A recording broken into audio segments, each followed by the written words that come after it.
Hello, my name is Arnold Zack. I am a mediator and arbitrator of labor management disputes based in Boston. And I have for many years been teaching a course in designing dispute resolution at the Labor and Work Life program at Harvard Law School. I am very much interested in the area of conflict resolution, not merely as a neutral, but primarily because I believe that is a very effective machinery for solving problems of the workplace in particular, but problems that through the workplace affect the society. Uh, the Boston Global Forum is to be commended for looking into this field, and I'm particularly um, entranced and enthused about the idea of taking leaders of a global issue and testing its applicability for local action. So think globally and act locally in the Boston, Massachusetts area. And that's where I think we as citizens can have a greater impact than we can by merely giving speeches and writing papers and watching memos of what's going on in the world.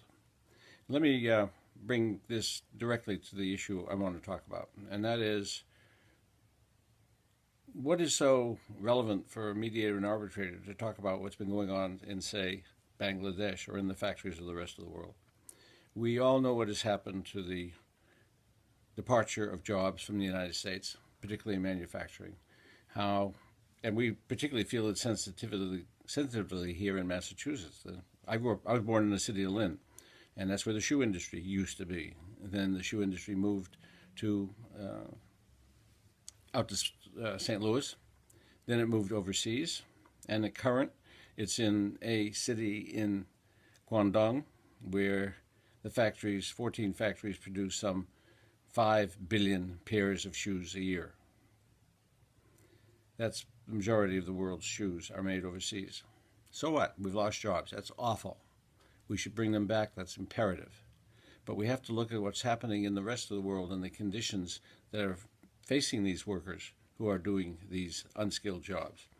If their conditions can be improved, that is an immediate goal. In the long run, if these countries develop standards that provide workplace safety and improve benefits for the workers, they in turn become almost less competitive. And that's one of the ways in which jobs can be returned to the United States. When the cost of going overseas, the cost of transportation, the tariffs, and so on become so heavy that it behooves employers to start thinking about manufacturing in the United States again. So there's a self-interest for the United States in this, as well as a humanitarian interest in making sure that things go well for workers in developing countries. It's very hard to police.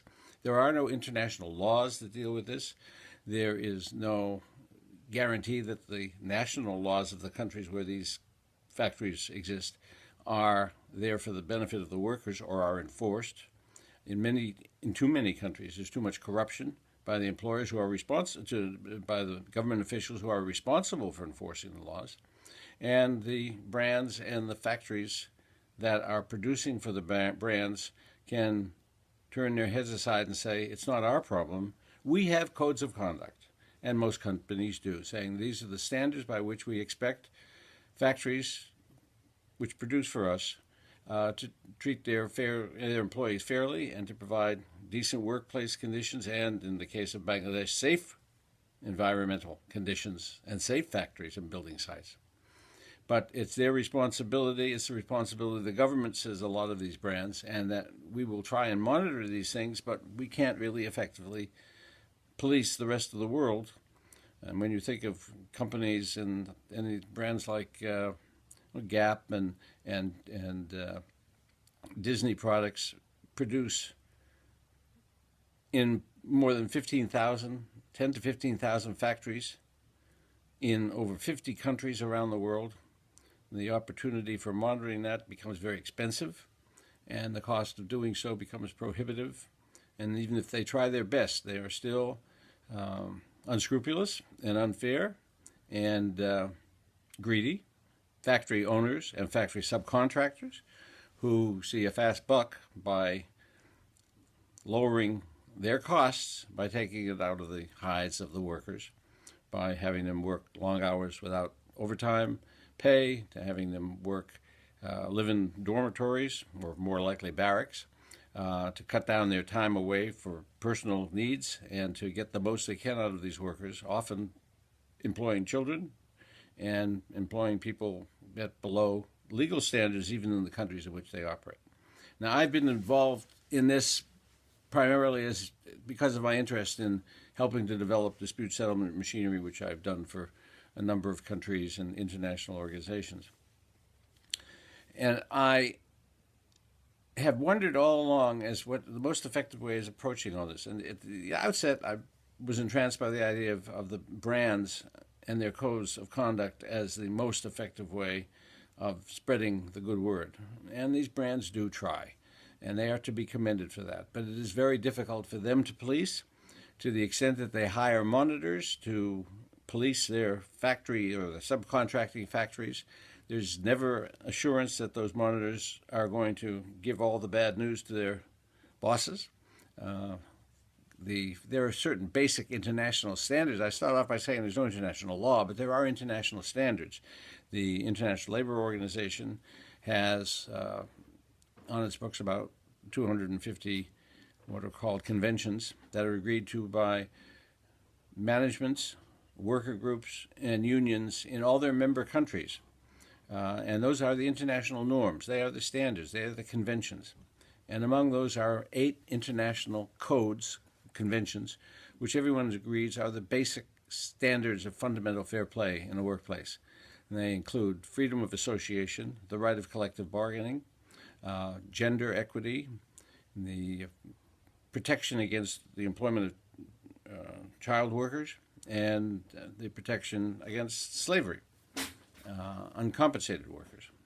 And most countries have been signatory to those conventions, and most countries at least give lip service to complying with them. But the factory owners are not always so cooperative, and so they try to do what they can to enhance their profits, frequently violating these codes. And for the monitors who go in to survey what's happening, they are confronted with double sets of books. They are, and they, I can, as we can well imagine, they would have some difficulty reporting back to their brands that, oh, gee, you're not doing a good job because the Convention 87 and 98 say that you have to give the employees the right to freedom of association and the right to unionize. And a lot of companies don't want to do that in their overseas factories. Certainly the factory managers don't want to do that. Certainly the governments, many of which are corrupt in these host countries, don't want to do that or seek to repress the unions because they become the unions as the basic building block of democracy, as we can look back to Gdansk and Solidarity in Warsaw, which brought the fall of the Soviet Union.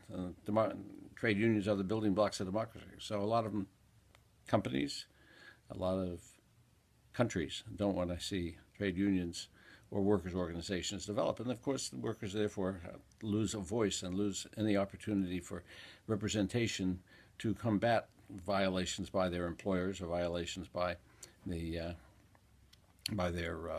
countries and governments. So what I think has happened in Bangladesh is an awful situation with what happened in terms of the factory's destruction and in terms of the impact it's had on the workers.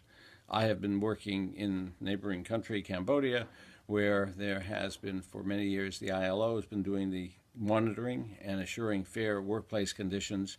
There is, after the Bangladesh disaster, an ILO effort to begin monitoring what's been going on in Cambodia, where the ILO does the monitoring and makes sure employees are treated fairly, where there's an arbitration council that deals with questions of whether or not the employers are acting honestly and whether or not there are violations of the government's statutes and of international norms and of collective bargaining agreements.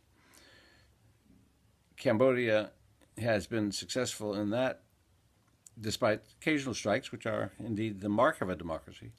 And there is hope that it will spread to Bangladesh. But at present, it's difficult to identify who are the good guys in the management side in Cambodia, in Bangladesh.